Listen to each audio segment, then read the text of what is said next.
Boa tarde a todos. Sejam bem-vindos para esse encontro nesta tarde. Mas antes de nós começarmos as nossas atividades propriamente ditas, vamos fazer a nossa prece de leitura. E para isso, convidamos o vice-presidente desta casa,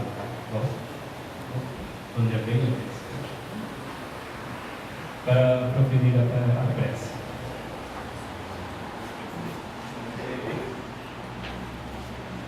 Boa tarde a todos. Boa tarde. Ele confundiu o meu nome com o nome do nosso Guilherme. É com alegria que esta casa recebe a todos. É um prazer tê-los aqui. Esperamos que possamos todos aproveitar em paz, fraternidade, serenidade, este momento que começa. Então vamos levar os nossos pensamentos ao alto, mentalizar a figura serena do nosso querido Mestre Jesus, pedindo a Deus e a Ele que derrame suas bênçãos sobre nós, que a alegria que nos une aumente e fortaleça os nossos atos, a nossa convivência, o nosso desejo de aprender, as nossas ambições serenas e calmas de continuarmos a nossa evolução em direção ao Pai. Pai de amor e bondade, nos agradecemos ao Senhor pelas bênçãos que derramas constantemente sobre as nossas vidas. Te agradecemos, Senhor, pela oportunidade de aqui estarmos. Te agradecemos, Senhor, por ter nos abrigado, protegido e amparado no trajeto até aqui e para nossas existências até o presente momento. Abençoa, Senhor, o nosso irmão que hoje está encarregado dos trabalhos. Abençoa-nos para que nós também possamos absorver esse conhecimento e, mais importante que tudo, Senhor, possamos aplicá-lo na divulgação de vossa doutrina de amor e de paz. Obrigado, Mestre querido, Espíritos amigos e presentes, que permaneçam conosco, ajudando-nos, orientando-nos e protegendo-nos hoje e sempre. Que assim seja.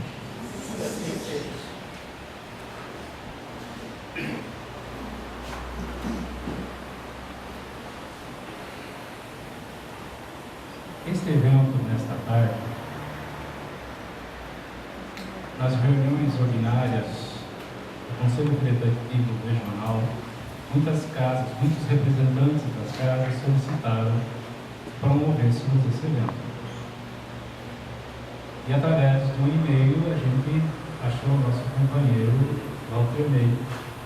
Fizemos o convite, ele aceitou esse convite de ministrar ou dialogar conosco sobre preparação e aperfeiçoamento de expositores espíritas. Algumas pessoas nessa sala já conhecem o Walter Ney, mas vamos apresentá-lo a vocês. Walter Ney Ângelo Reus. Ele reside no município de Içara, no sul do estado. Ele já milita no movimento espírita catarinense há 25 anos. E há 23 anos ele é palestrante e expositor espírita. Tem por formação profissional direito, então é advogado. Atualmente ele trabalha na Procuradoria do município de Içara. Já foi quantas gestões? 3 gestões como presidente da Nonauri, que abraça o município de Içara, Criciúma e toda a região sul ali, e frequenta a Associação Espírita Consolador Prometido no município de Içara. Isso é um breve currículo do nosso companheiro Walter Ney. Walter Ney, a palavra agora é toda sua. Obrigado.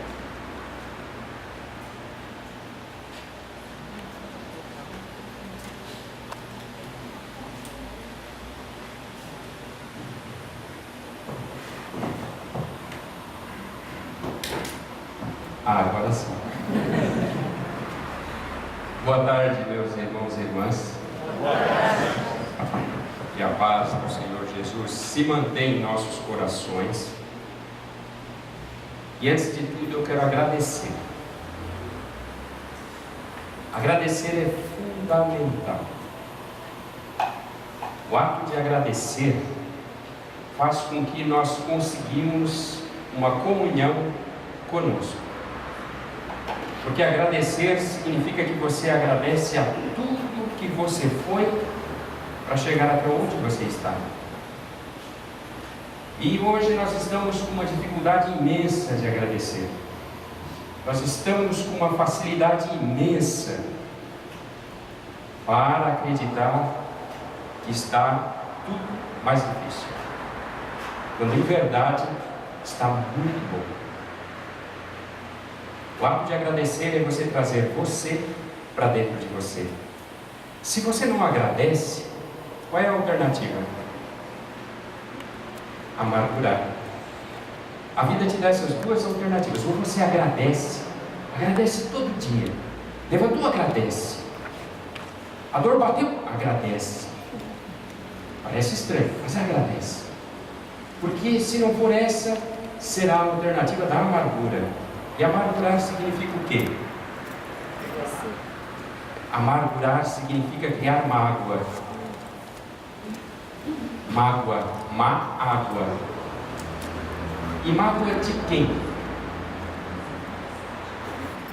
De você. Agora, se nós deixamos de visitar um familiar porque o outro que a gente tem mágoa vai lá. Se quando a gente vê uma pessoa que a gente não se dá bem atravessando a rua, a gente faz de conta que não vê. Porque a mágoa faz isso, faz você tentar evitar, né? Como é que você faz quando você tem mágoa de você? Você evita a si mesmo? Não. Como você não consegue evitar a si mesmo, o que você faz? Justifica-se. E se esconde de si mesmo. O ato de agradecer faz com que a gente ame tudo o que a gente fez. Porque tudo o que você fez te trouxe aqui. Agradeça. Eu nem vim falar disso. Eu vim falar disso. Eu vim trazer hoje uma proposta, meus irmãos e irmãs, que é o seguinte: evidentemente, nós não vamos ministrar um curso da exposição espírita. Nós vamos dialogar aqui sobre itens, componentes de como se vai fazer uma exposição, porque se fosse um curso, como nós temos ele montado, o curso evidentemente ele tem 2 dias, nós filmamos, a pessoa leva para casa o texto, no outro dia apresenta. Então hoje é uma síntese, mas eu gostaria que fosse uma síntese muito com troca, sabe? Para a hora que precisar, pergunta a hora que precisar, questiona a hora que entender necessário, levante a mão. Aliás, outra coisa que a gente está meio em falta hoje é levantar a mão. Como vocês viram, eu estou no movimento espírita há 25 anos, há 23 eu fui para a tribuna, porque no primeiro dia que eu cheguei lá, eu não sabia que a palestra você não podia se manifestar, e eu tem uma pergunta. Não se faz pergunta, mas é só uma pergunta. Fazer uma pergunta. A gente tem que levantar a mão. Levantar a mão é um exercício que faz com que você adquira personalidade desde criança. Cada vez que você levanta a mão, você vai construindo a sua personalidade. Porque se você se recusa a perguntar, ou se você se recusa a apresentar sua opinião, você será mudo frente à opinião de outro. Então, por favor, sejamos extremamente largos na condição de interagirmos e fazermos com que esse tempo que nós vamos ficar juntos frutifique bastante. Falar em público. Falar em público, na verdade, não é apenas uma arte.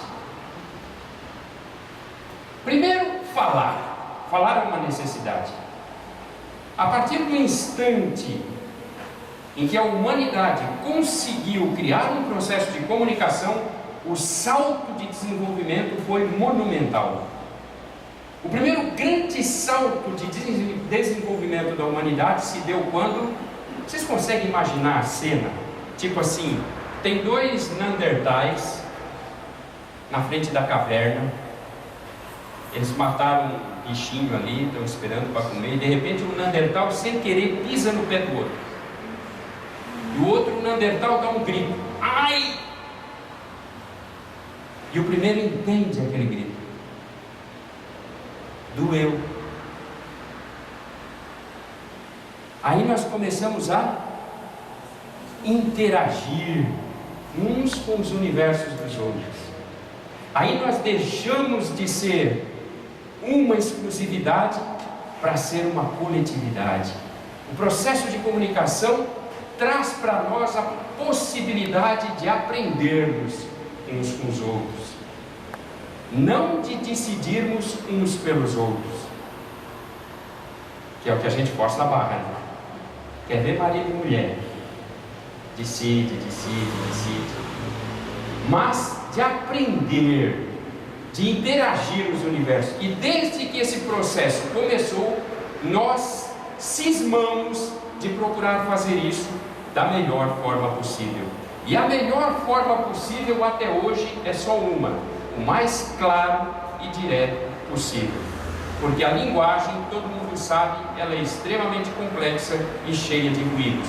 É impressionante como nós subentendemos as coisas, como nós interpretamos sem perguntar para quem falou: foi isso que você quis dizer? Acontece que, com o passar do tempo e a necessidade de nós expormos o processo de comunicação, a maioria continua assim. Falar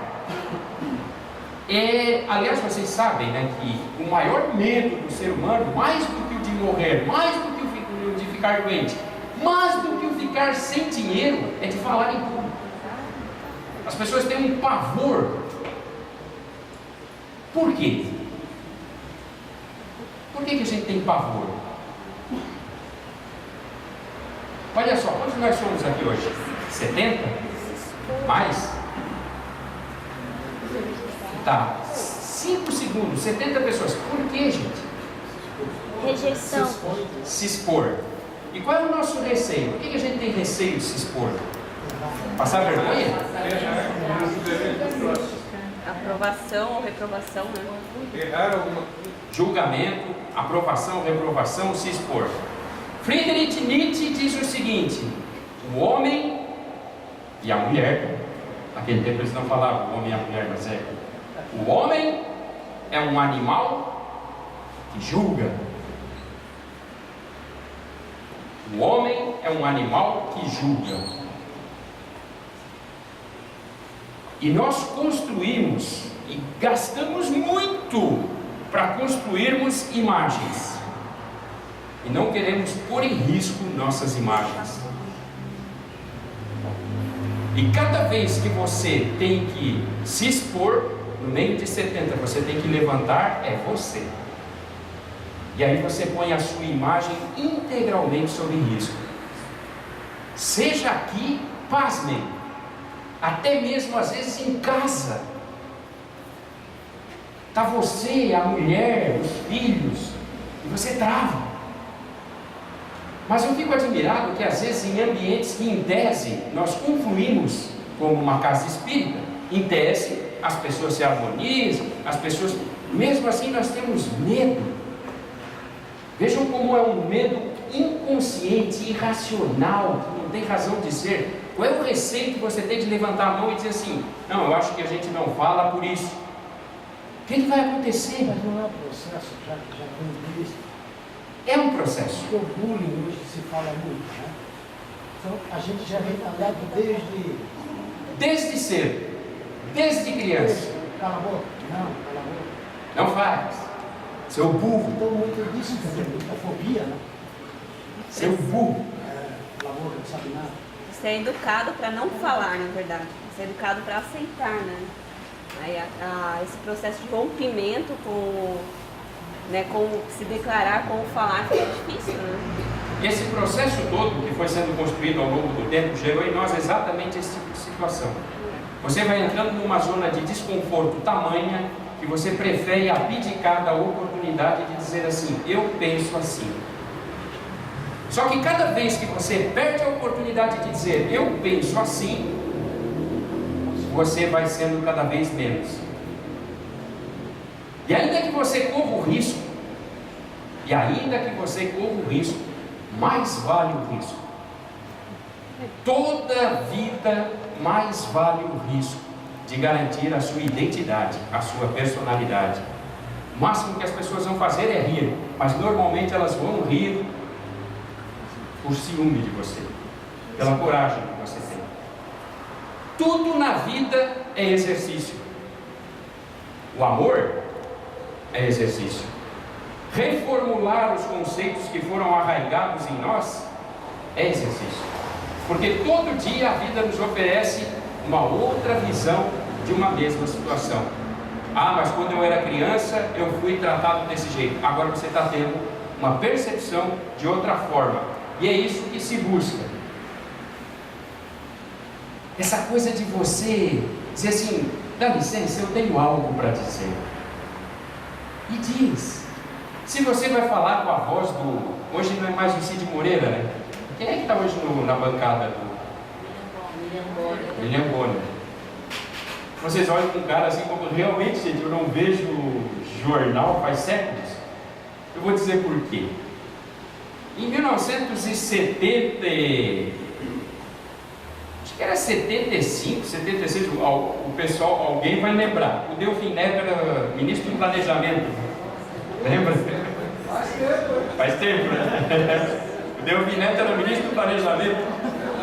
E o Delfim Neto usou uma frase que ele dizia assim, e eu acho que vocês vão lembrar também: primeiro nós temos que fazer o bolo crescer, para depois dividir o bolo. 74, 75, né? Até hoje eles estão fazendo isso. Só que o bolo já está do tamanho de Joinville e não tem jeito de dividir esse bolo. Então eu parei de assistir jornal, é tipo um enredo de novela, só muda o ator, sabe? Então eu não sei mais quem é que está no lugar do Cid Moreira. Se é o William Bonner, você não precisa ter uma voz de William Bonner, mas você precisa ter a certeza de que você vai levantar, expor, confiante de que você tem algo para dizer. E a proposta é essa. Por quê? Porque no movimento espírita, meus irmãos e irmãs, o essencial é o que a doutrina tem para dizer. E a doutrina o diz de forma clara. E todos nós aqui, de um modo ou de outro, somos difusores da doutrina espírita. Por quê? E vocês sabem disso, porque cada vez que alguém sabe que você é espírita, eles pensam que você é capaz de resolver todos os problemas deles, né? Você tem problema em casa, fala para fulano, ele é espírita. Você está com uma doença, vai lá falar com fulana, que a fulana é espírita. Então, e é bom esclarecer. É bom que você tenha com clareza a doutrina que você professa. E o movimento espírita tem aqui na tribuna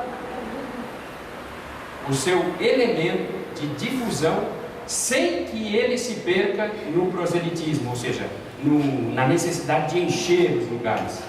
Não basta ter conteúdo, saber o que dizer. É claro que precisa, tá?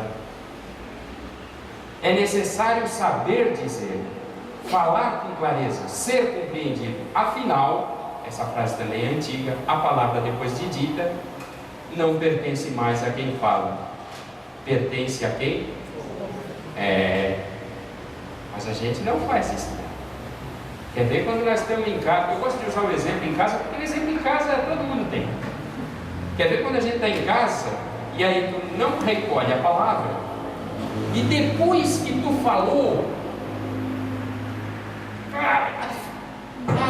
me desculpa, eu não queria dizer isso. Primeiro, queria sim.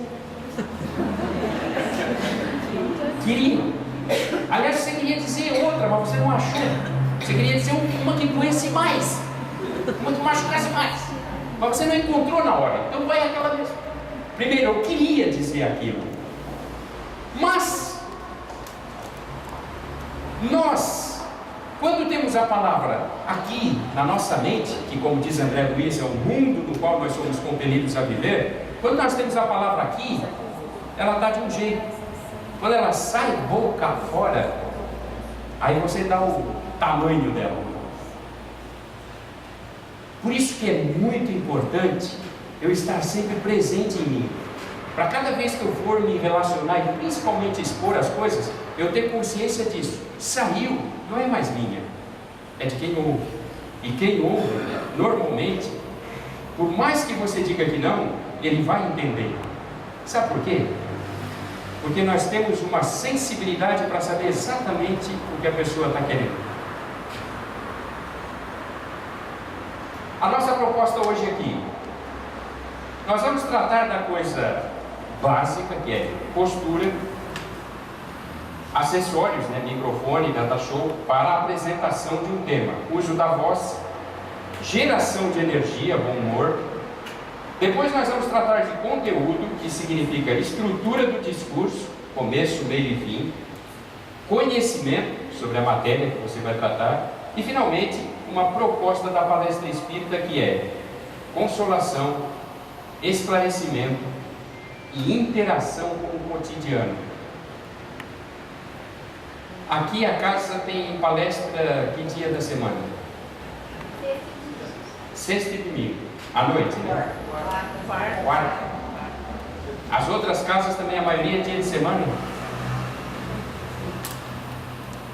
As pessoas vêm para cá,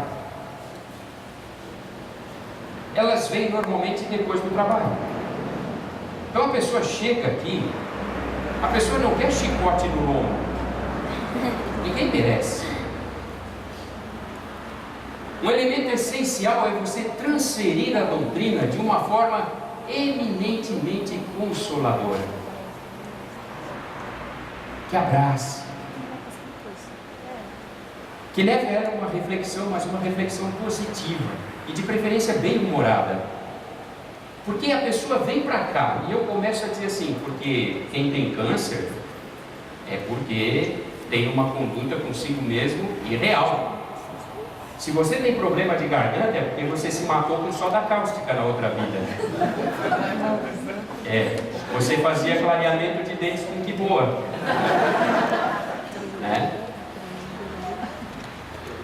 Aborto, um crime imperdoável. Você já pensou um cara na tribuna? Com meus irmãos, hoje nós vamos falar sobre aborto, um crime imperdoável. O cara levanta e sai. É imperdoável. A eutanásia, meus irmãos, é uma fuga da vida.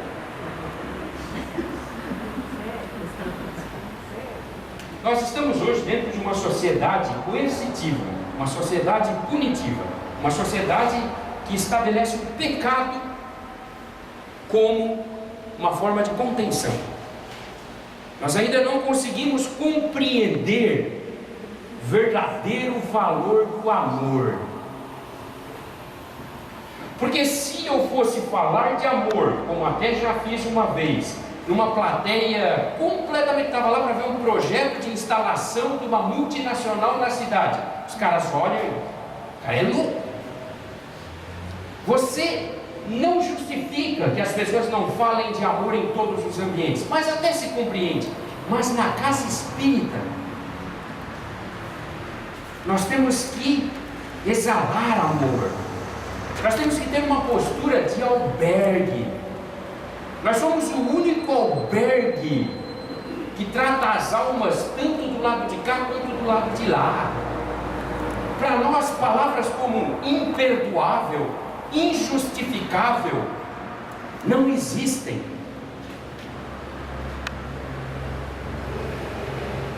E isso é o que nós temos que fazer da melhor forma possível, com o maior empenho, com a maior convicção. Você pode ter saído de casa numa situação desesperadora. Você pode ter batido o carro, se deu tempo de chegar, azar, no sentido positivo, chegou ao trabalho. Agradeça. Se aconteceram um monte de imprevistos, você chegou, você subiu a tribuna, ame. Respire amor, faça as pessoas sentirem, e automaticamente as pessoas vão silenciando. Porque nós temos uma carência de amor, que mal a gente começa a perceber que aquela tentativa de falar de amor é verdadeira, e nós vamos querendo beber daquilo, e vamos prestando atenção. Então a doutrina espírita, a proposta da palestra espírita, diferente da oratória comum, é exclusivamente fazer curativo no coração. Porque a gente não vai promover processos de cura, né, gente? A cura é um processo pessoal, intransferível. Por isso Deus é plena misericórdia. Apresentação. Postura. Agora eu vou trazer aquele básico, né, padrão, que vocês já devem ter visto 500 vezes. Posição da cabeça. A posição da cabeça deverá guardar equilíbrio com o restante do corpo. Quando inclinada constantemente para um dos lados, excessivamente baixa ou alta, quebra a elegância da postura. Use-a para complementar ideias afirmativas ou negativas e olhar para todo o público. Você tem que estabelecer contato. Você chega aqui ou aqui. Eu fiquei atrás da mesa uma vez só. Cada um tem um estilo. A mesa, para mim, ela rompe a possibilidade de eu ter contato com as pessoas. Mas eu tenho que estar olhando para vocês. Qual é o risco? O risco é você estar lá assim, ó. Uma vez, séculos atrás, eu estava fazendo uma palestra e tinha um cidadão sentado ali, um cidadão assim. E eu falava, olhava para ele e ele. E eu estava aqui. Porque, meus irmãos, quando se trata do orgulho antagônico da humildade, ele ali. Aí eu comecei a falar só para ele. Porque você tem que entender, Jesus salva, pelo amor de Deus. O cara lá assim. Terminou a palestra. Ele veio, eu assim, Aí ele chegou assim, ó. Adorei a tua palestra. Ele tinha um tique. Sabe aqueles bonequinhos que tem, que fica assim, ele tinha um tique. A gente, nós, temos o hábito de fazer pré-julgamento. O homem é um animal que julga, diz o Nietzsche. Pior, o homem é um animal que pré-julga. Então qualquer coisa você já acha que é sempre negativo. Aliás, a gente tem uma tendência de só pensar coisa ruim.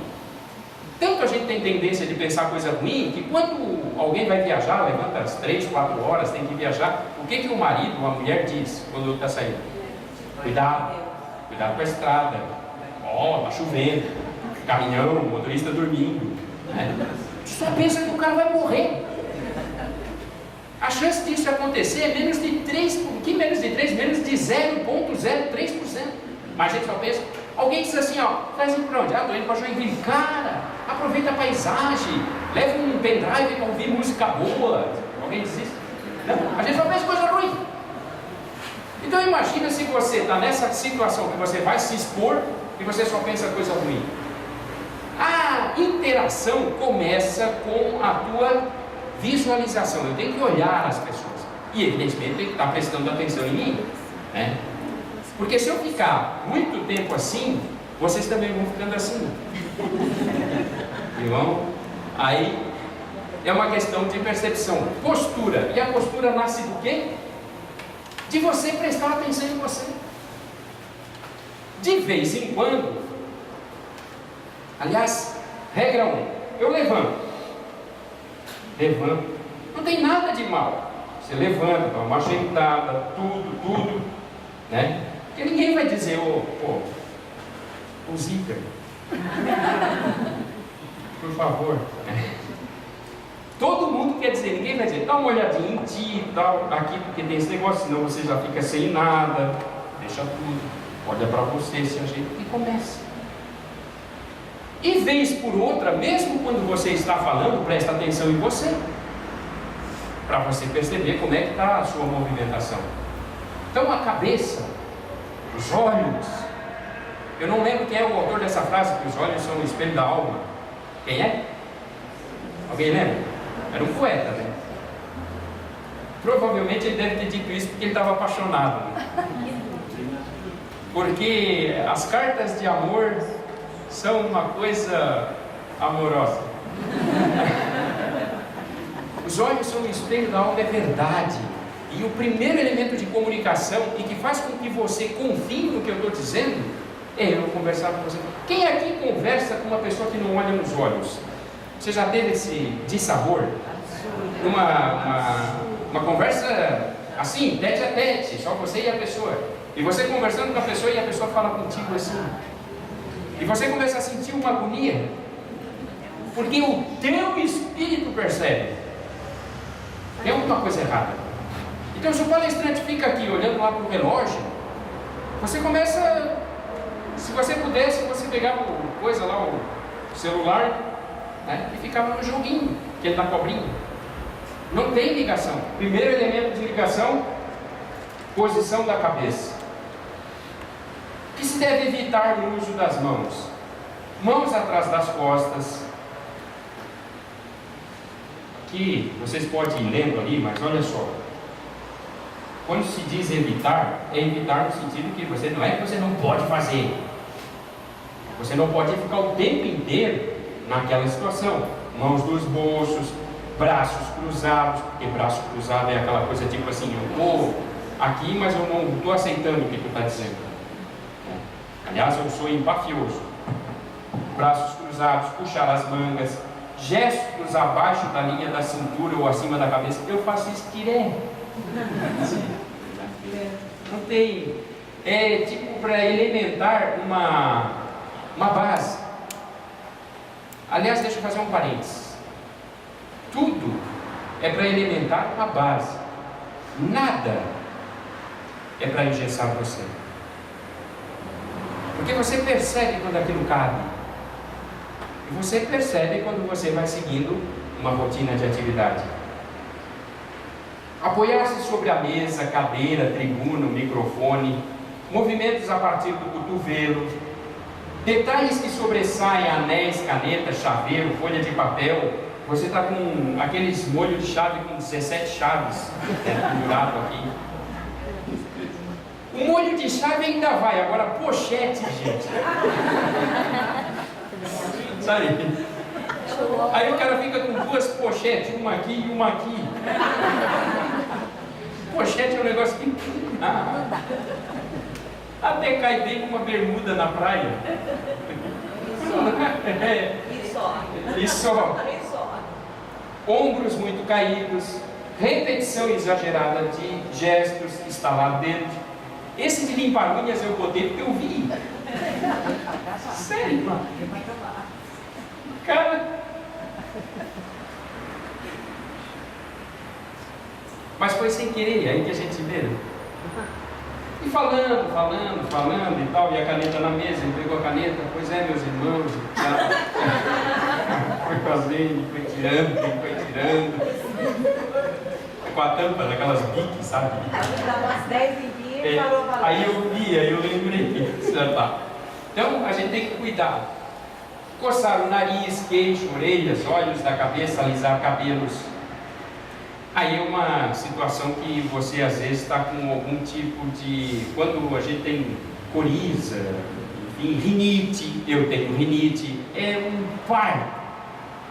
Mas é difícil, porque quem tem sabe como aquilo ali coça tudo e tal. Mas evite. A questão é o que se deve evitar para atuar bem. Uso correto das mãos. Uso das mãos e braços soltos ao longo do corpo, ou mãos e braços colados na frente do corpo. Tem um livro que eu recomendo, do Eduardo Gianetti, é o nome dele. Autoajuda é o nome do livro. Perdão. Autoajuda, por favor. Autoengano. Quase igual. Autoengano. Eu vou pegar uma férias. Aliás, eu avisei a minha mulher também. Essa mulher fez uma reserva num hotel lá em Piratuba. Ela disse: Piratuba, Valterei, que lugar. Eu disse: não, mas não te preocupe, tu não vai, eu vou sozinho. O lugar mais horrível, não te preocupe, eu vou sozinho. Eu vou e volto sábado, vou pegar sabe? Autoengano é o nome do livro. Vale a pena. Por quê?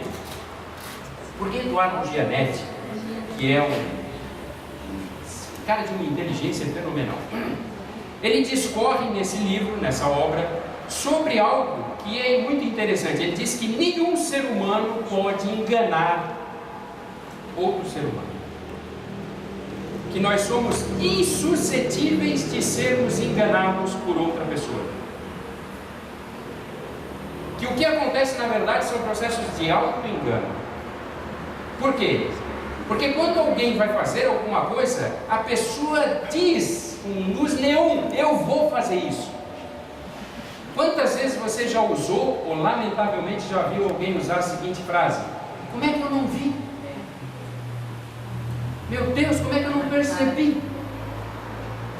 Porque nós não conseguimos ludibriar os outros.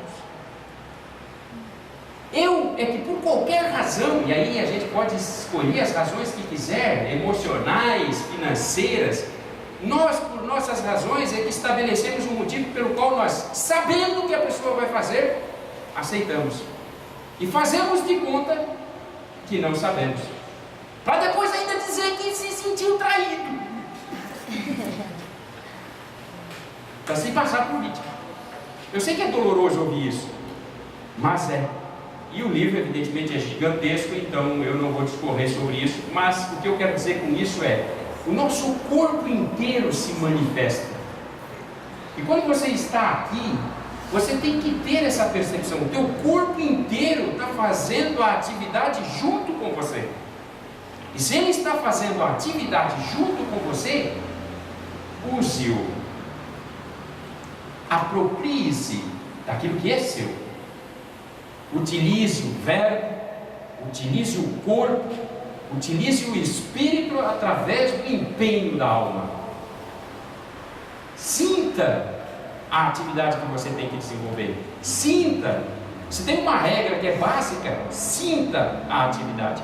E aí tudo mais, todos esses gestuais que parecem assim muito mecânicos, eles acabam se tornando naturalmente incorporados ao processo. E enriquece o processo. E você começa a sentir que realmente aquilo tem um elo. Depois vocês vão ver que não se diz isso, tá? Um elo de ligação.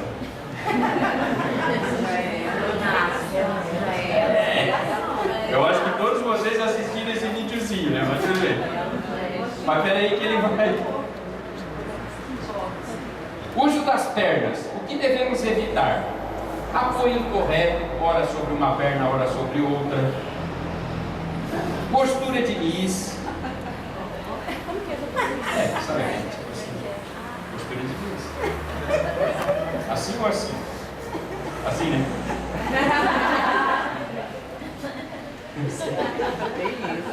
Cruzamento dos pés e das pernas em forma de X.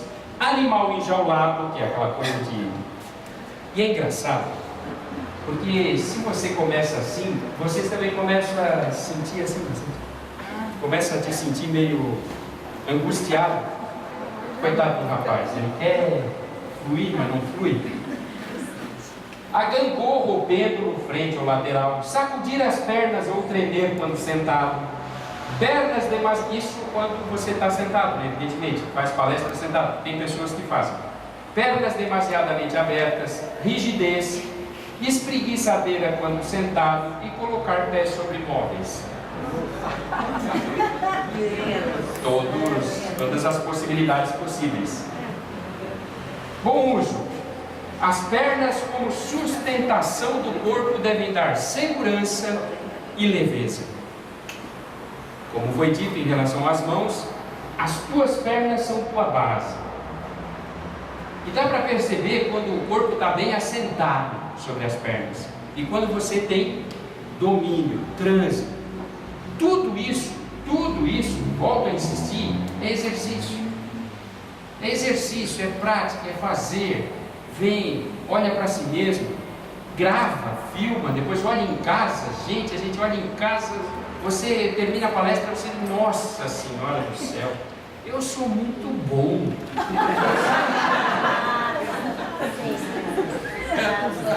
O pessoal fica enaltecendo o Divaldo. Ai, Divaldo, como se fosse difícil fazer isso aqui. E aí você pega, grava, leva para casa, assiste num DVD. Você grava num DVD, pelo amor de Deus. Grava num DVD. Por quê? Para depois você poder ter o prazer de quebrar. É mesmo. Vê se ninguém fez cópia. Deturpação.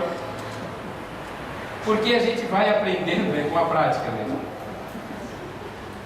Evite roupas e acessórios que distraiam a audiência. Vocês sabem que o espírito humano, à medida que ele vai ganhando consciência, ele vai ganhando livre-arbítrio. Livre-arbítrio e consciência, consciência livre-arbítrio, livre-arbítrio e consciência. É a chamada filosofia Tostines, né? Tu não sabe quem traz quem, um traz o outro. Livre-arbítrio e consciência, consciência livre-arbítrio, até que você chega ao Cristo, condição de Cristo. O que eu quero dizer com isso? Que no processo de evolução você vai ganhando livre-arbítrio para tomar decisões à medida que vai crescendo. Essa regra tem uma exceção: os homens casados. Nós não temos livre-arbítrio nenhum. Nós continuamos como quando a gente tinha 6 anos, que a mãe da gente botava uma tigela, cortava o cabelo. Eu fui sair de casa hoje, a minha mulher disse: "Como é que vai assim?" Eu disse: "Não, eu vou, nós vamos lá em Joinville e tal." Não, a tua roupa está aqui. Tu não escolhe nada, tu não manda nada. Mas na verdade o que elas não sabem é que a gente quer que seja assim. A gente gosta, é bom. A gente não se governa, é bom. Roupas e acessórios que destoam, porque eu vinha pra cá com uma camiseta de político. Mas é pra, tipo assim, ser fashion. Eu tenho uma calça xadrez, uma camiseta de político. E aí ela disse: não, vou te organizar. A gente tem que prestar atenção nisso também, porque isso integra a situação. Roupas e acessórios que distraiam a audiência. Roupas em cores berrantes, decotadas, transparentes. Nem precisa assim gastar minutos para falar disso, né? Parece uma coisa meio óbvia. Roupas sujas, amassadas, a não ser que você vindo para cá tenha tido um acidente. Exageros na maquiagem, penteado, adereço, barba.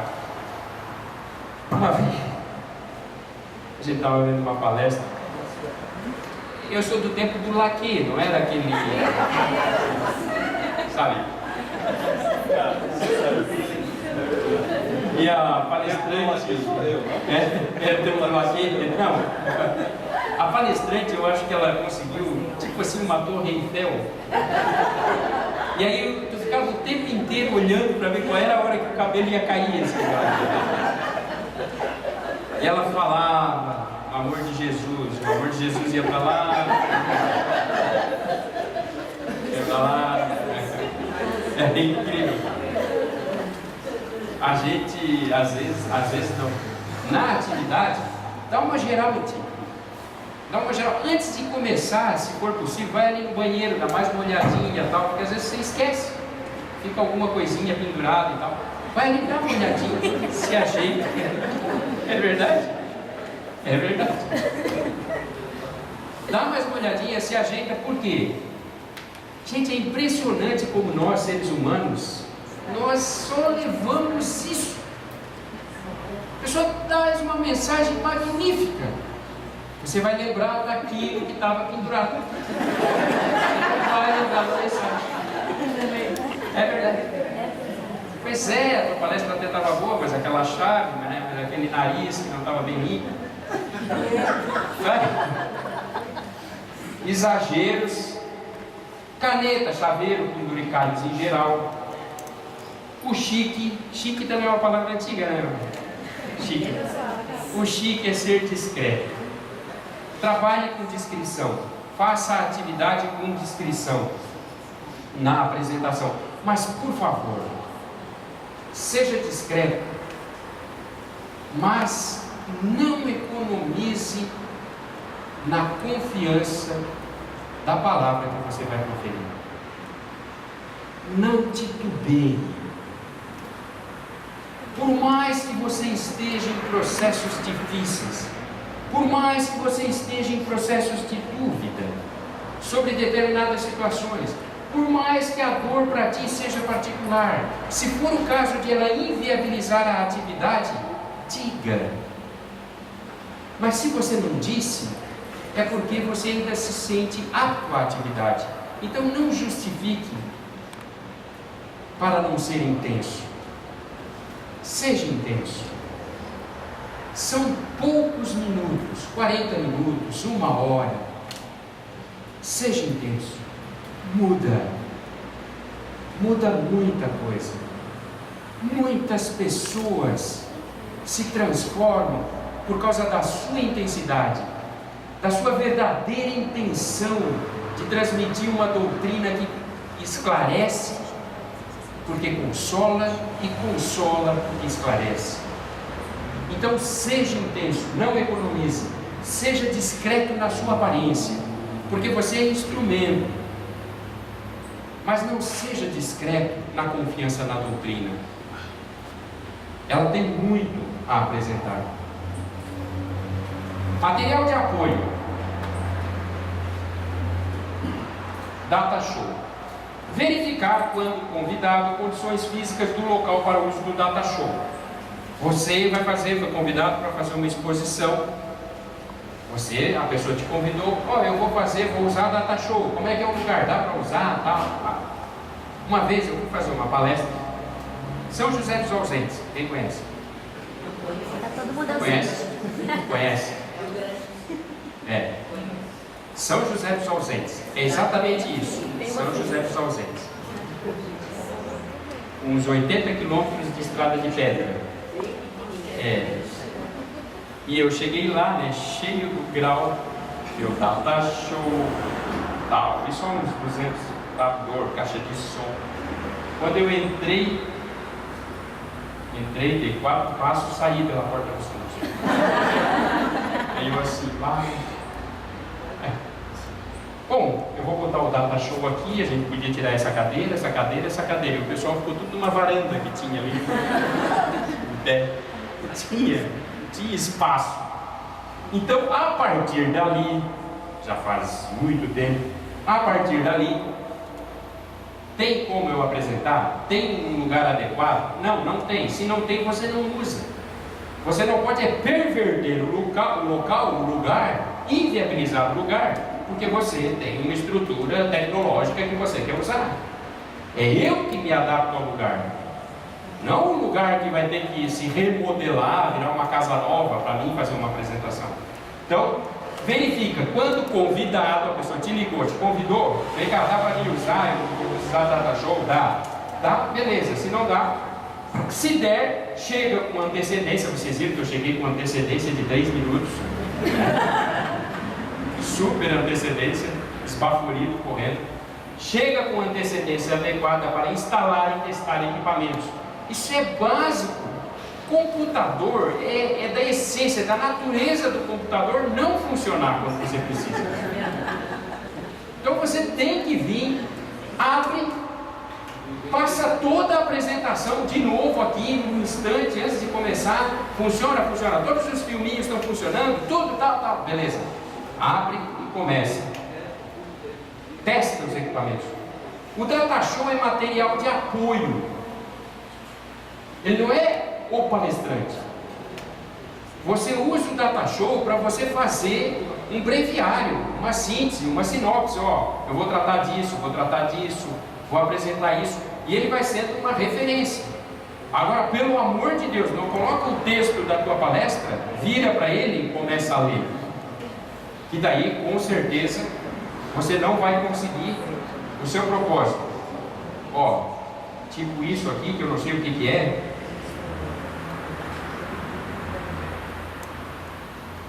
Tem alternativa para o caso do data show não funcionar ou falhar durante a apresentação.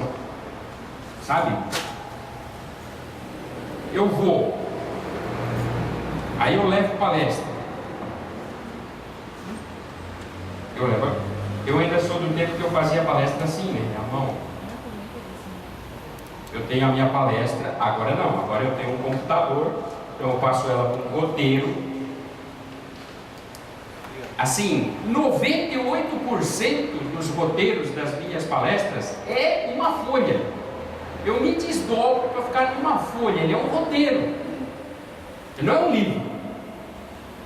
Falhou o data show, falhou o sistema, aí eu tenho o roteiro e sigo o roteiro. Não custa, até porque é bom, porque depois você fica com o arquivo, anota onde você já falou o tema e vai desenvolvendo por esses prismas. E evidentemente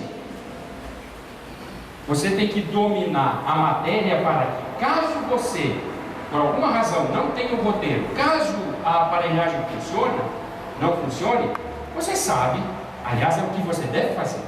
Você deve saber do que você vai tratar, independentemente de ter o equipamento ou não ter o equipamento. Uso do microfone. Desligue o microfone para ajustá-lo. Cadê o...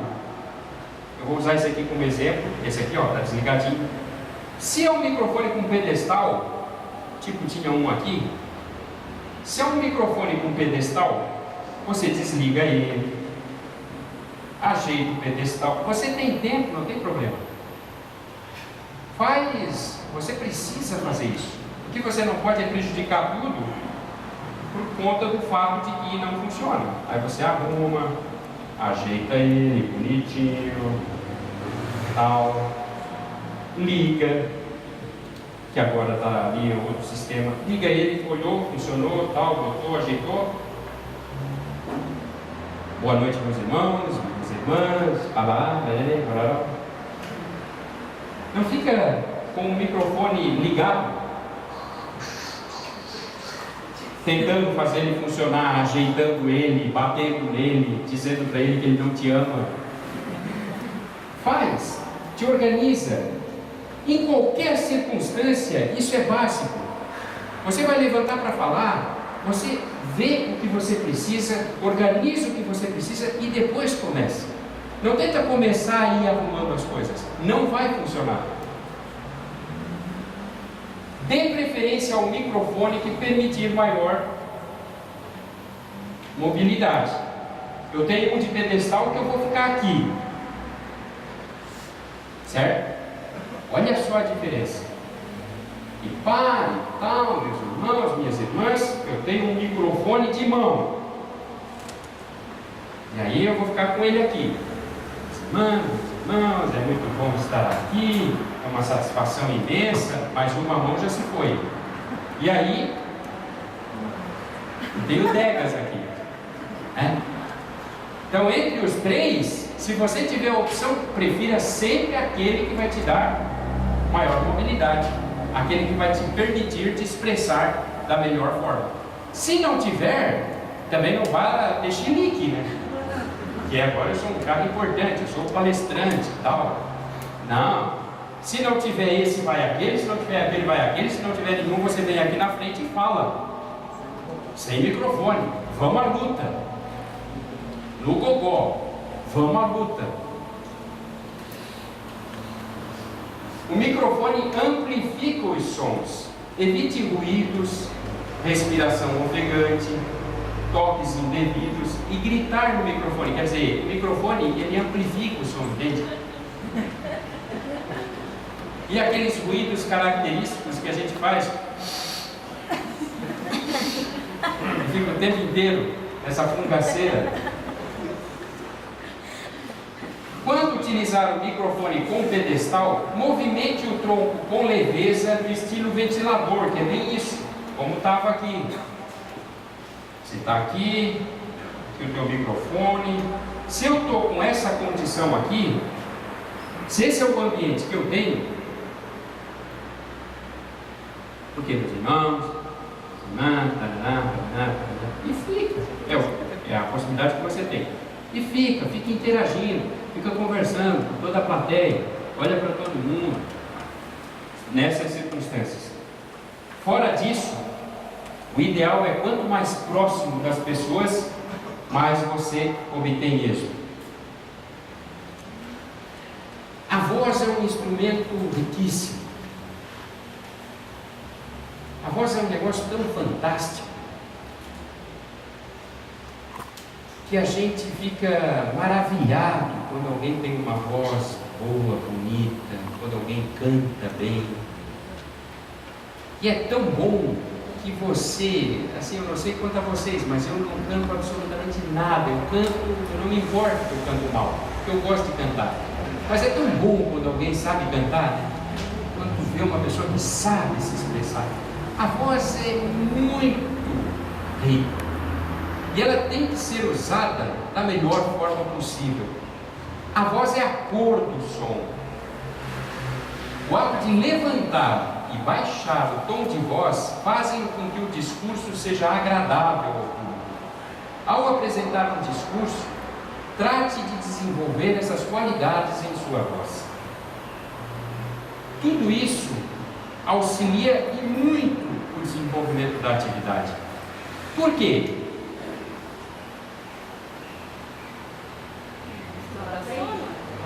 Para não dar sono? Não, eu estou falando isso porque vocês não vão dormir também. Eu vou pensar o ouvido. Da vida é o que se fala, mas tem alguma coisinha ainda que justifica por que você se prende a um discurso colorido, a um discurso em que há uma vibração, a um discurso em que ele alteia e abaixa a voz. Eu achava que altear era errado, depois eu... Porque o interesse do público é maior quando você tem essa... Sai da monotonia. Sai da monotonia. Traz emoção, sai da monotonia, dá interesse ao público. Mas tem um elemento, meus irmãos, que é o seguinte: quando eu estou nessa condição, significa que eu estou incorporado no tema. Significa que eu estou vivenciando o tema. Você domina aquele tema. Mas é mais que dominar, é quando você se sente vivendo. Daquela forma que você está explicitando. Exatamente, você sente. E como você sente, você quer transmitir aquilo pelos modos que você sente. Por isso, naturalmente, a tua voz vai ganhando coloração. Por isso que se apaixonava pelo Chico. Por isso que se apaixonava pelo Chico, pelo que fala, pelo valor, pelos princípios que fala. Exatamente. Vocês lembram quando vocês faziam discursos apaixonados para a namorada? A mulher, a esposa, namorada? Não lembra? Você não lembra que você procurava, assim, instantes antes, saber uma paradinha, saber a hora de dizer para ela que flores não deveriam morrer?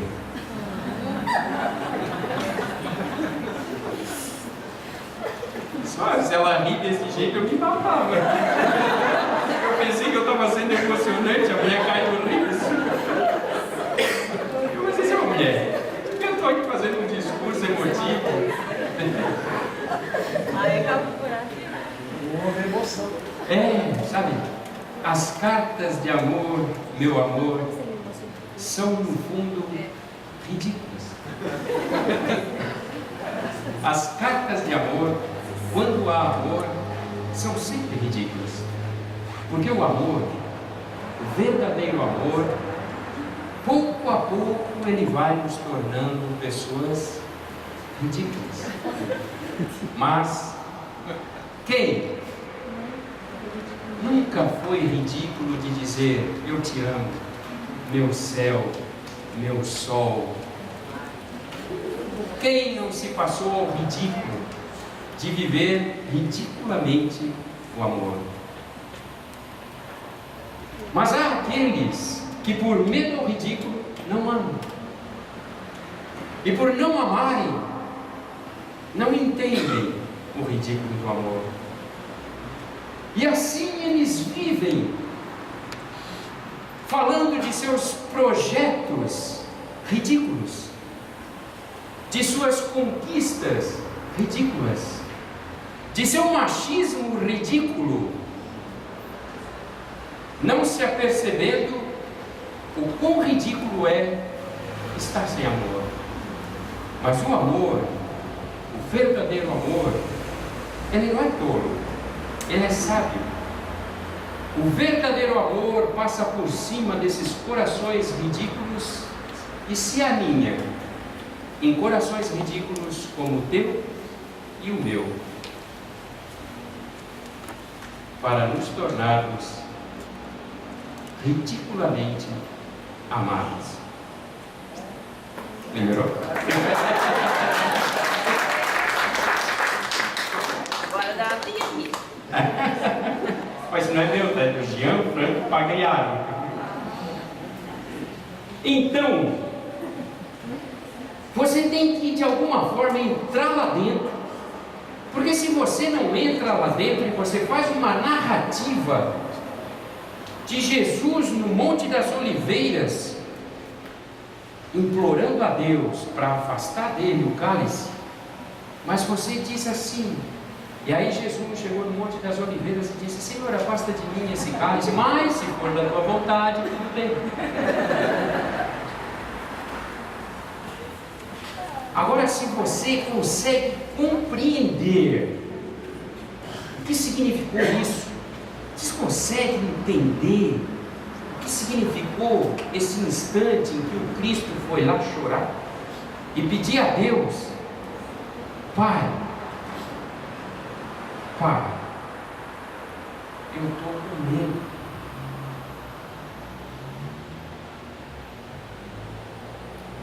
A humanidade nem me conhece. Então, Pai, afasta de mim esse cálice, mas me submeto à tua vontade e não à minha. Quando Cristo fez isso, Ele quis viver um instante de humanidade,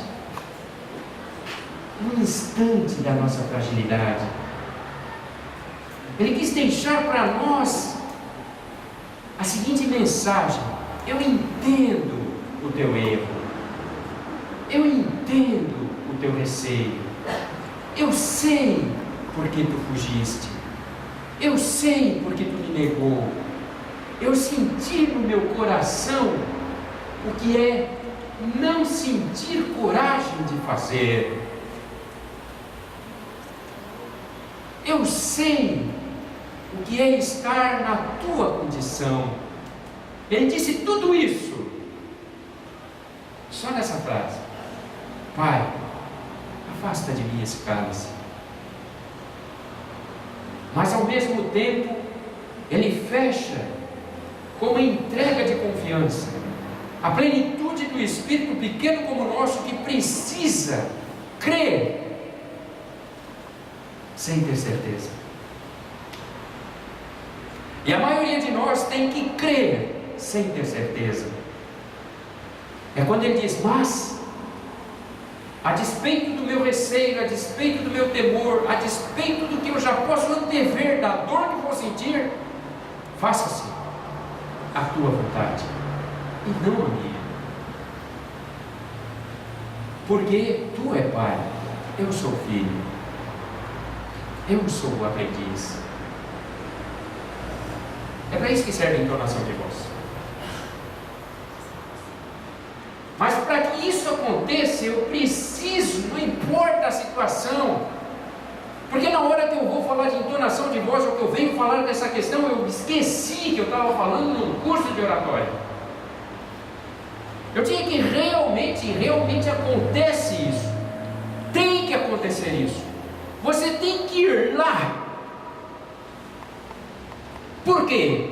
Porque nós não estamos aqui para fazer um curso de oratória. Nós estamos aqui para fazer uma compreensão conjunta de por que nós temos tanta dificuldade de entender.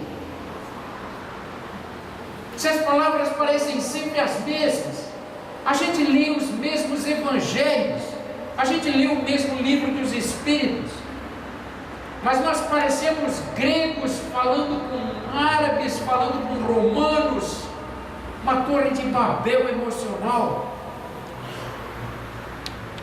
Nós estamos aqui por essa razão. Nós estamos aqui para entender por que a nossa linguagem ainda não nos permite alcançarmos o potencial que nós temos.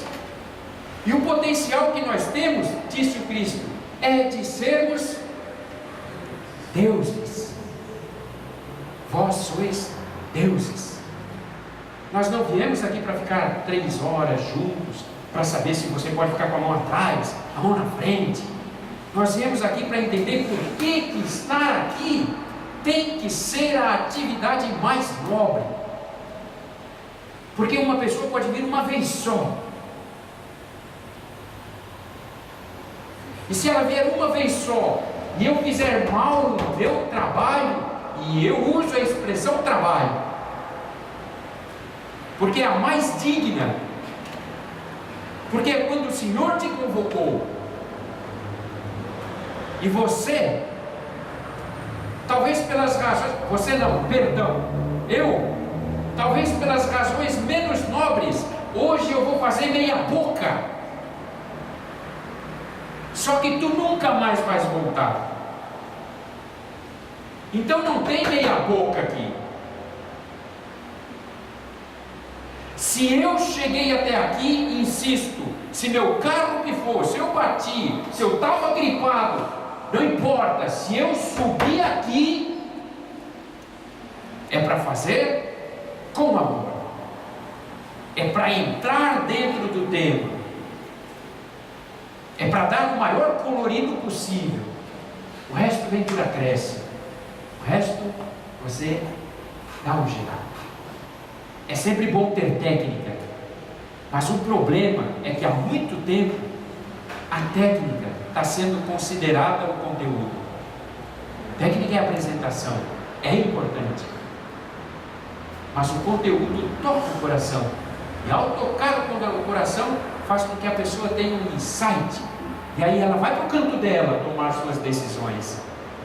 E é assim, a gente sempre vai para um canto, sozinho. Por mais bem casado que você esteja, por mais que teus filhos te amem, por mais que você tenha um amigo inseparável, sempre você vai sozinho para um canto tomar decisões.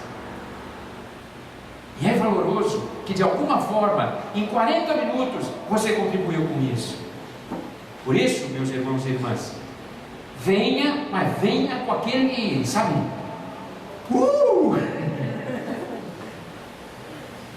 Nem era para mim. ênfase. A ênfase na palavra, quando usada de forma apropriada, transmite ao ouvinte a ideia exata e não distorcida do que deseja comunicar. Agora eu vou pedir para... Eu fiz isso uma vez, mas... Olha só, exemplos. Eu não disse que ele roubou o dinheiro. Pronto. Quando eu digo assim, eu não disse que ele roubou o dinheiro, vocês já entenderam. Vocês já não têm dúvidas de que ele roubou o dinheiro e de que o que ele fez foi roubar o dinheiro e o que ele roubou foi o dinheiro. Só ficou a dúvida, quem disse que ele roubou o dinheiro? Né? Eu não disse. Eu não disse que ele roubou o dinheiro. Tipo assim, eu deixei entender. Eu deixei por escrito. Eu avisei um amigo, o amigo disse. Mas eu não disse que ele roubou. Né? Eu insinuei, ele afanou. Eu não disse que ele roubou o dinheiro. Eu disse que foi ele que roubou o dinheiro. Eu não disse que ele roubou o dinheiro. Ele se apropriou. Ele não notou. O dinheiro tropeçou nele. Eu não disse que ele roubou.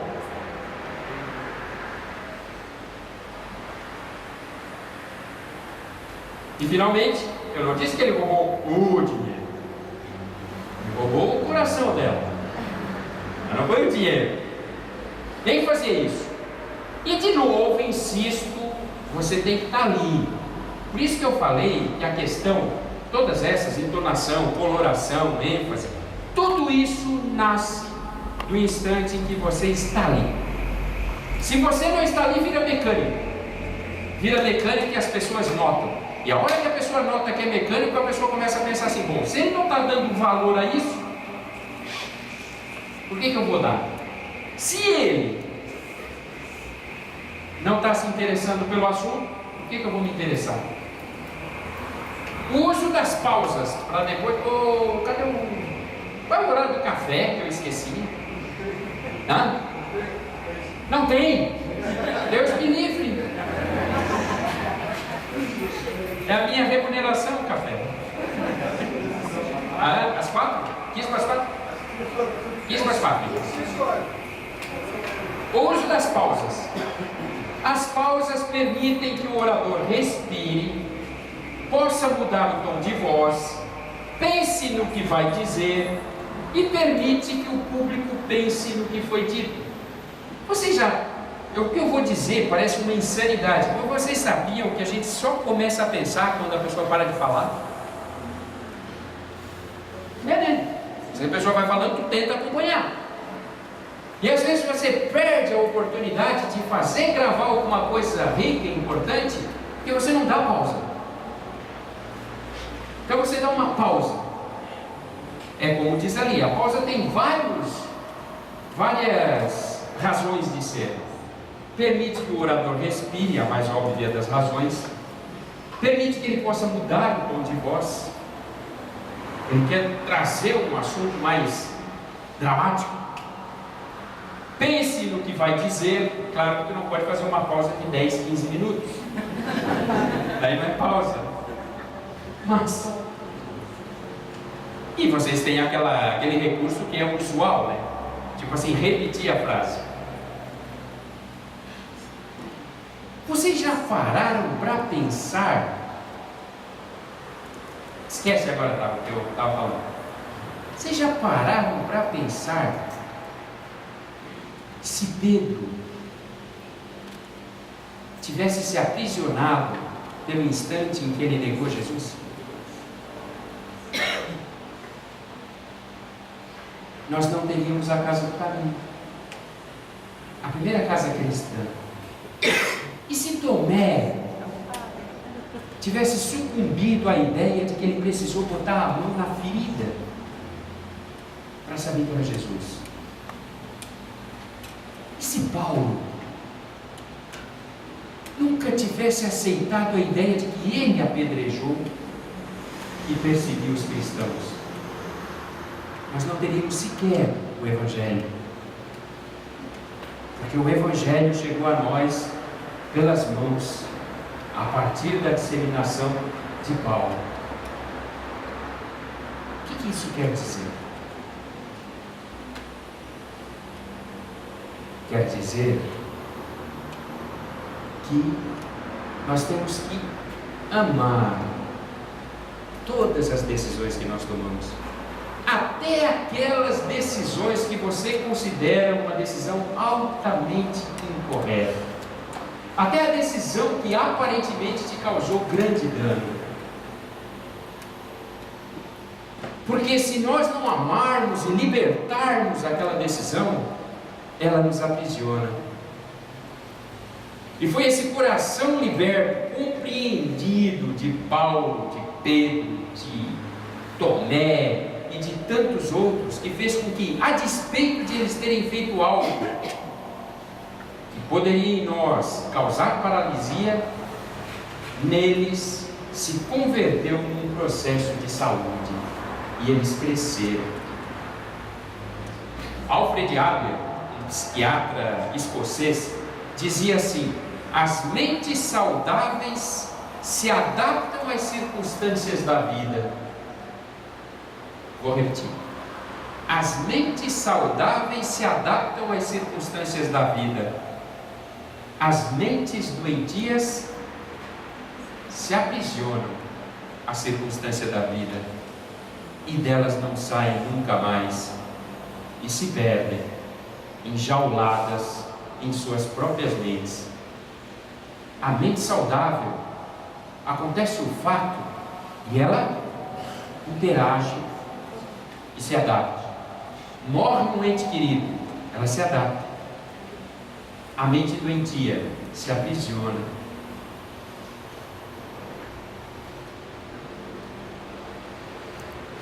Esse é um exercício. E é um exercício que serve para tudo em nossas vidas. Então, meus irmãos e irmãs,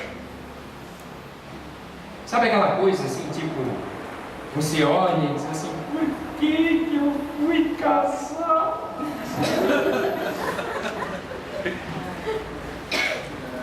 Pô, meu, já passou 25 anos, continua casado. Quer dizer que eu entendi direito, ou faz 25 anos que tu está dizendo isso?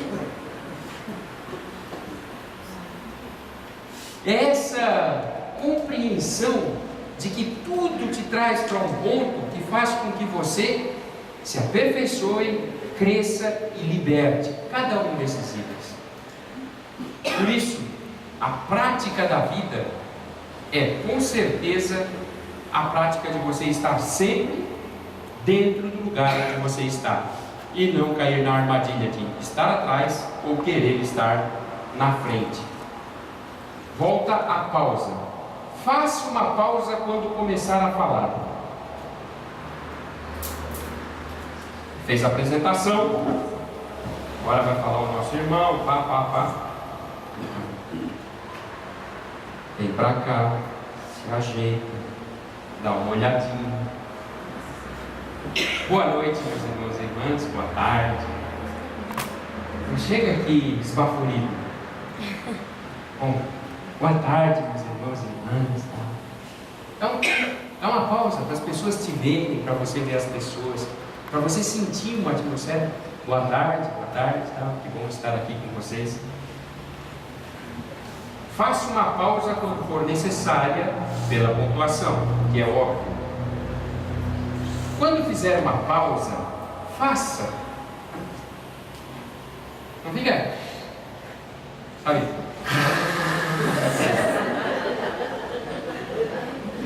Eu era pequeno e o meu avô, eu lembro assim claramente, ele morava numa casa de madeira branca, tinha uma varanda grande e ele tinha centenas de livros. Meu avô era capataz de estrada de ferro.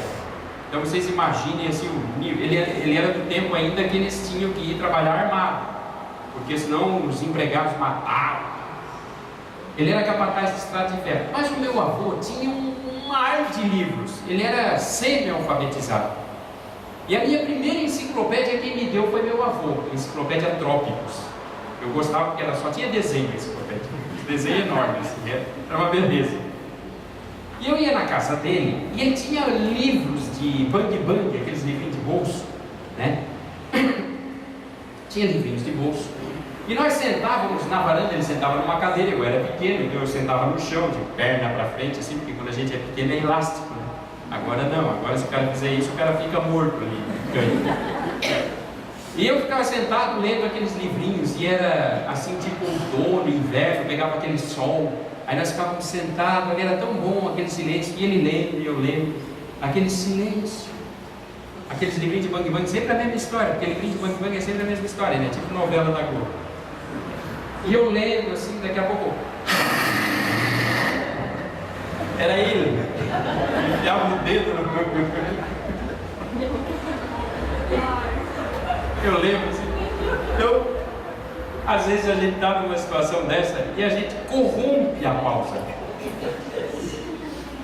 Dá uma segurada, por mais que tu tenha vontade, dá uma segurada e faz a pausa. Evite aqueles ruídos, deixa a pausa fazer o trabalho dela. Deixa as pessoas assimilarem. através de um silêncio, através da percepção de si mesmo. A pausa é rica. A pausa dá aqueles elementos de estou pensando. E logo em seguida reengata de novo a conversa. E as pessoas vão, agora eu estou levando, isso. Sabe? A pausa dá esse contato íntimo, não falado. Como diz Baltazar Graciano, fale para melhorar o silêncio. A gente fala mais para prejudicar o silêncio. Varia a duração das pausas por razões óbvias, né? Cada pausa é como um filho, tem sua personalidade. Então você identifica quando você precisa dar um tempinho a mais, ou quando ela é só para pontuar, quando ela tem a finalidade de cada uma delas. Gente, eu sou partidário do bom humor. Para mim, assim, é essencial. Eu não consigo fazer. Aliás, já foi motivo de debates na casa espírita, quando há muitos anos atrás nós tivemos que fazer reuniões e tal, porque tinham pessoas que achavam o seguinte: não, aqui não é, como diz o meu filho, daqui a pouco vai estar achando que isso é stand-up, não é stand-up. Sabe, claro que você tem que ter a medida, mas não é possível que nós acreditemos que para você mostrar o valor e a seriedade da doutrina espírita, você tem que ser amargo, você tem que ser mal-humorado. Pergunte. Exatamente. É possível ser sério sem ser sisudo. E o humor, ele tem uma característica que é tecnicamente extremamente importante. Porque quanto mais você ri, ou quando você ri, você oxigena mais o cérebro. E aí você tende a dar mais atenção. Agora, se você fica levando martelada, 15 minutos depois você não aguenta mais. E o tema que nós estamos tratando, meus irmãos e irmãs, é um tema que trata do que especificamente?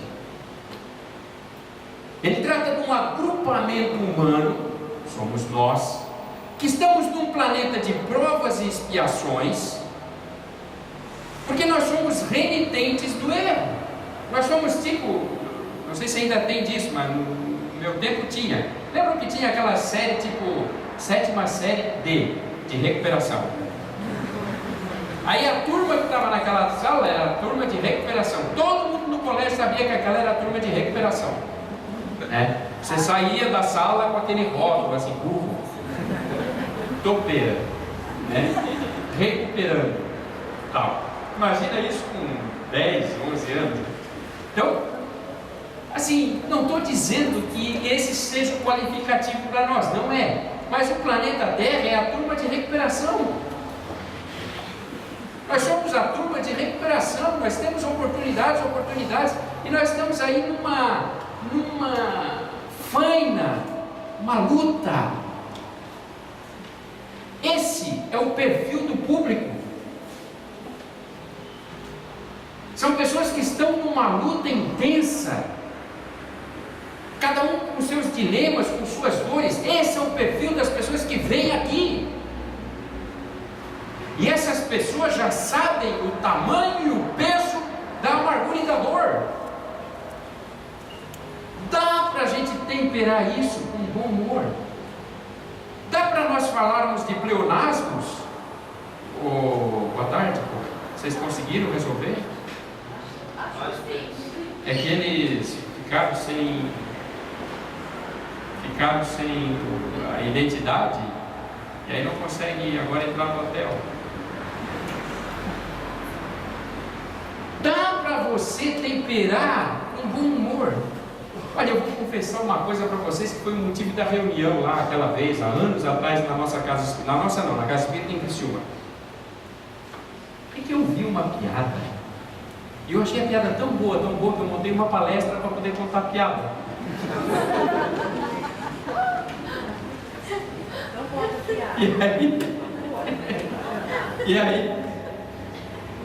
E aí eu assim, Bárbara, meu Deus, como é que pode contar uma piada? Eu disse, mas gente, a piada é altamente evangélica.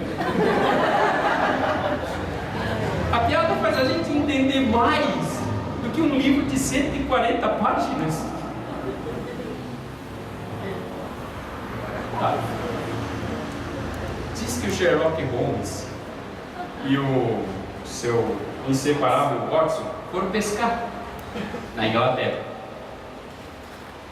E eis que eles estavam lá pescando, armaram uma barraca, foram pescar, bonito, tal, a noite estava estrelada, chegou ali por umas 8, 9 horas, nas bordas de uma daquelas florestas no norte da Inglaterra. Terminou a pescaria, se recolheram, jantaram tal, e foram deitar. Lá pelas tantas, o Holmes dá uma cutucada no Watson e diz: Watson, meu bom Watson, olhe para cima e me diga o que você vê. E o Watson, nessa opa, é minha chance de mostrar minhas qualidades. Bom, Holmes, eu vejo um céu salpicado de estrelas. E o que isso significa, Watson? Do ponto de vista meteorológico, significa que amanhã teremos um dia maravilhoso, porque o céu está limpo. Do ponto de vista astrológico, significa que Vênus está entrando na 4ª casa de Peixes. Do ponto de vista astronômico, significa que Marte está se enfileirando como as fieiras de Júpiter. E aí, Holmes, como é que eu me saí? Holmes olhou para o Watson e disse: Watson, meu bom Watson, não seja tolo. Significa apenas que roubaram a nossa barraca.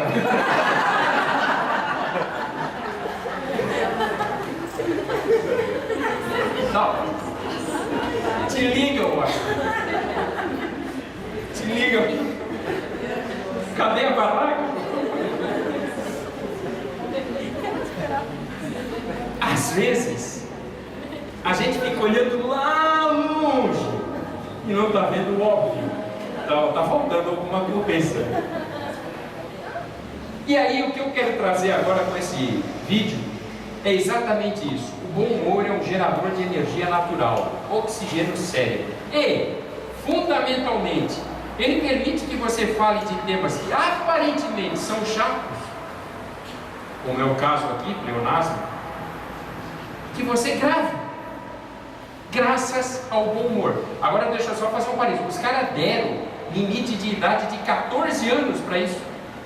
Se isso é 14 anos, as novelas da Globo devem ser 70, 75, que é inacreditável. Vamos ver.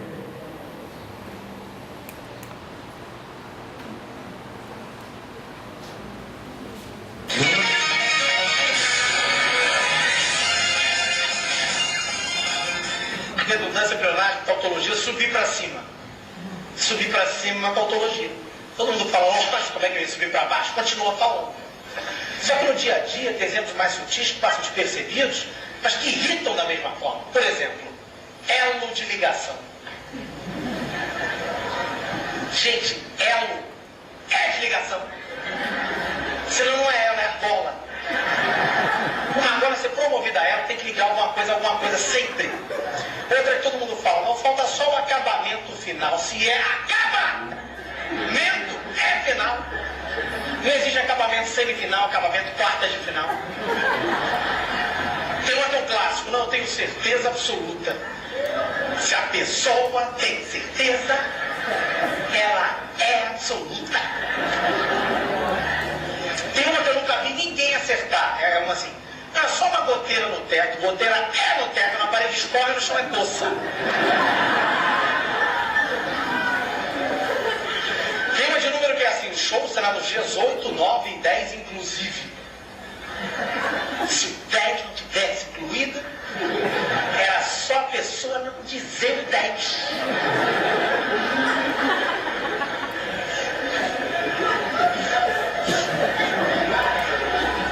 Divida o melão em duas metades iguais. Se é metade na Maria Braga, é igual. Então eu estava no dia desse, tinha ouvido muito tautologia do nada, tautologia dia do outro, não queria contato com o mundo externo, não queria falar com ninguém. O que eu fiz? Cheguei em casa, tive a secretária eletrônica, fui fazer um miojo para mim. Sentei para ver um telejornal. Na primeira matéria o repórter mandou, mas o projeto já foi encaminhado por um vereador da cidade. Vereador é a cidade. Não existe vereador da rua, da praça, do bairro.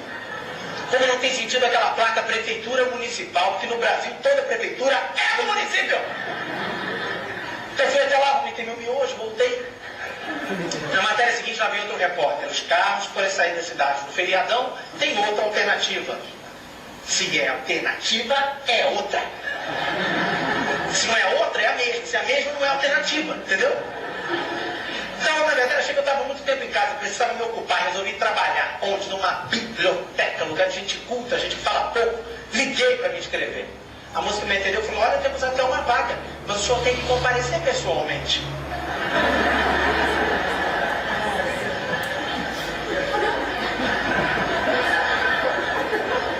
A bacana ela ter me avisado que eu não aprendi ainda a comparecer por e-mail. Quando desisti da biblioteca, achei que o problema poderia ser carência. Fui até a casa da minha namorada, começou a fazer um cafuné, tava bacana, resolveu conversar, complicou. E ela falou assim pra mim, meu bem, você precisa se controlar. Tá muito difícil conviver junto com você. Eu levei pra ela, torci meu pano, 3 panos esboçarem uma reação. Mas logo em seguida ela emendou. Inclusive eu já falei com seus amigos e todos foram unânimes. Não é bom a gente andar armado não, no velório dela.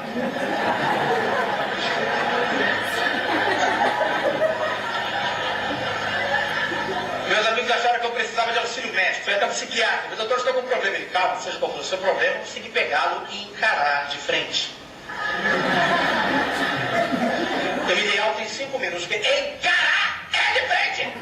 Não existe encarar de costas, se existisse seria embundar, sei lá. Sai de lá achando que o problema poderia ser espiritual. Eu teve a primeira igreja que vi, me ajoelhei e falei, freio e salve de eu já curei aqui uma multidão de pessoas.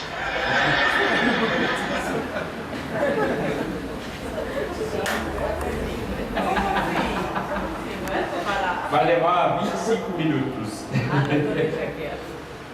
É que agora nós vamos parar para um café, mas vocês percebem o seguinte: muito dificilmente vários desses itens nós vamos esquecer. O humor, ele é uma ferramenta riquíssima. Agora, se pegasse isso, viesse para o quadro, um ar professoral, vamos falar de leonasmos, redundâncias, concordâncias, 15 minutos depois a metade foi embora.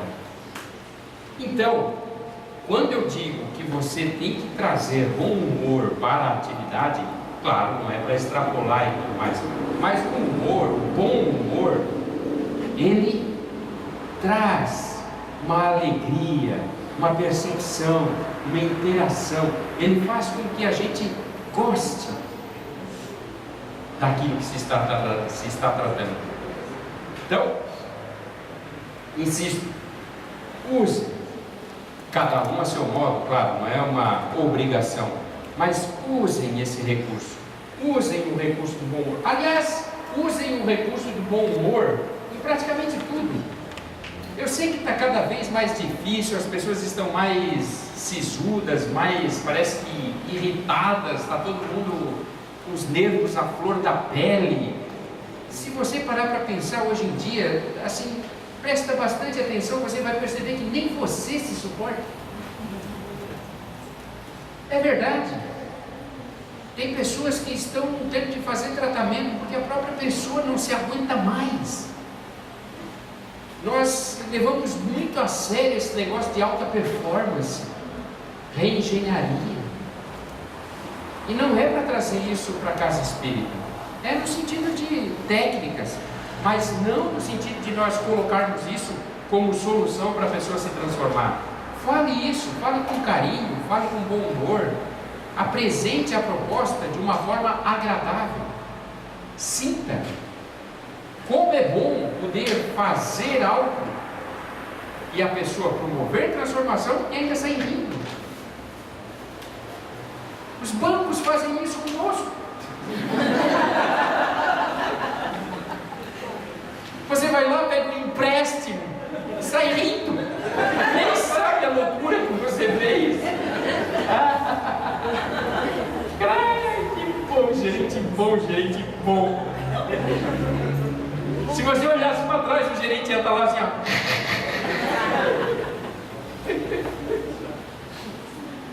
Trate as coisas com bom humor. Primeiro porque o mau humor não vai resolver, todo mundo sabe disso. E segundo porque o bom humor te alivia. E ao te aliviar, você encontra solução. Uma delas é tomar café. Vamos ao café, que depois a gente retorna para fazer conteúdo.